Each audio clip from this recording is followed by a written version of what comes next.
Hello, I'm 𝘒𝘍𝑒𝘏𝑒𝘵. I'm here at Victoria Falls town. We've just finished attending a conference called ZIMZAM, which is basically Zimbabwe Zambia conference, an inaugural conference that the two countries have held to discuss power projects specifically. And basically it's been a two-day conference. And what's been interesting is that the two countries are really pushing forward a number of reforms in the energy sector to ensure that this sector is very well invested in, attract private sector players in the sector.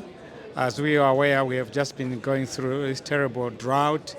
We have had load shedding happening in both the countries because of the big portfolio that we have of hydropower generation, principally at 𝘐𝘵𝗵, for Zambia, even here at Victoria Falls Power Station. Now, because the water level has been very, very low, we would not been able to generate enough power for our economic activities. So this conference, therefore, has been quite important in the light of that matter, so that we can accelerate projects and attract more investment, more players in the power sector in the two countries. As already noted, there is a lot of reforms going on, open access in Zambia, and our colleagues here in Zimbabwe have also done a similar kind of thing, that the market is open for private players. You can access the transmission system and find customers as an investor, the power generator, what we call IPP, independent power producer. The market is open for you to find a customer, whether it be a mine, a big industry, and so on. And clearly, the focus is mainly on what we call renewable energy. And in that context, the most promising one, as we are aware, is basically solar, because it's quick to deploy, not very expensive, and although it's got limitations of just being available during the day, but actually if you put battery storage, it extends the hours of availability of that power from solar much longer in the evening. But the thing is that we are very well endowed with this resource as two countries. We can even use existing water bodies like 𝘐𝘵𝗵 to actually put floating solar systems. So it's not competition between solar and hydro. They actually complement each other.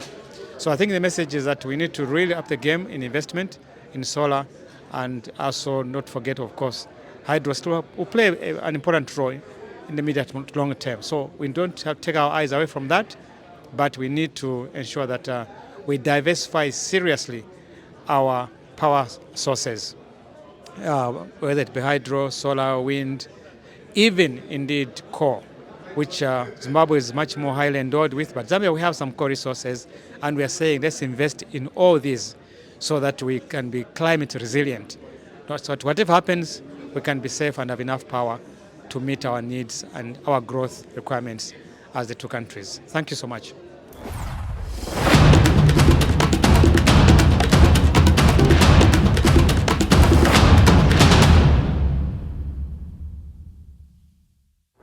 I think maybe just to introduce, 𝘂𝑚 is a utility. It's a private utility that is vertically integrated.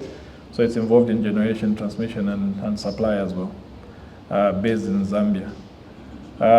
So 𝘂𝑚 is contributing to the increase of generation in the region and in the country, specifically by undertaking its own projects. So 𝘂𝑚 has set up a subsidiary called 𝘒𝘂 Renewables, and that's a vehicle that we're using to undertake renewable generation projects. At the moment, we have 94 megawatts that is running, 60 megawatts of which was commissioned this year, 34 was commissioned last year. And we have a project running to then implement 136 megawatts that is going to be commissioned next year. In addition to that, we also have other sites, other projects that we are developing at different stages, be it by ourselves, but also in partnership with others. But beyond that, 𝘂𝑚 is also facilitating the other IPPs. So IPPs that are in the Copperbelt region, we are facilitating for them to get connected. So we are giving grid access. So they are getting connected to the 𝘂𝑚 network, and we are having discussions with them. And those that are developing are then developing their projects on that basis. Beyond that, 𝘂𝑚 is a regional player. As you mentioned, we're a member of SAP. So that means we are in discussions with different operators in the region, in different countries. Some of them are national utilities, but also we have IPPs that would want to contribute to the generation in the region.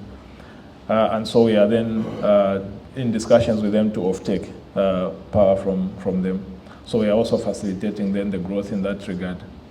In terms of the mix, we believe that the region needs a robust mix, not only diversified by way of technology, that's one.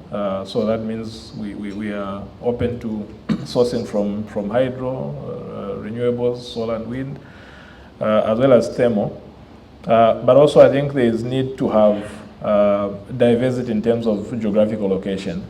That is why I think for us, we in our mix, we look at Zambia as one of the sources, but also we look at partnerships across the region as one way of ensuring that we have a mix that is actually robust enough from a climate perspective, but also from a regional perspective. So it means that as we have certain regions that, like Zambia, having 85% hydro at the moment, we then are focusing on contributing other forms of technology. So I mentioned renewables in terms of solar, and also we are doing wind. But that is not to say hydro, I think, has no place maybe in the future of the country's generation mix or even in the region. I think hydro will still continue to have a role. And even as 𝘂𝑚, we're also pursuing, we have been doing the 𝘐𝘵𝘄𝑚 project, which we continue to pursue. And I think that just goes to show that we believe hydro will still play a significant role in the energy mix going forward. Thank you.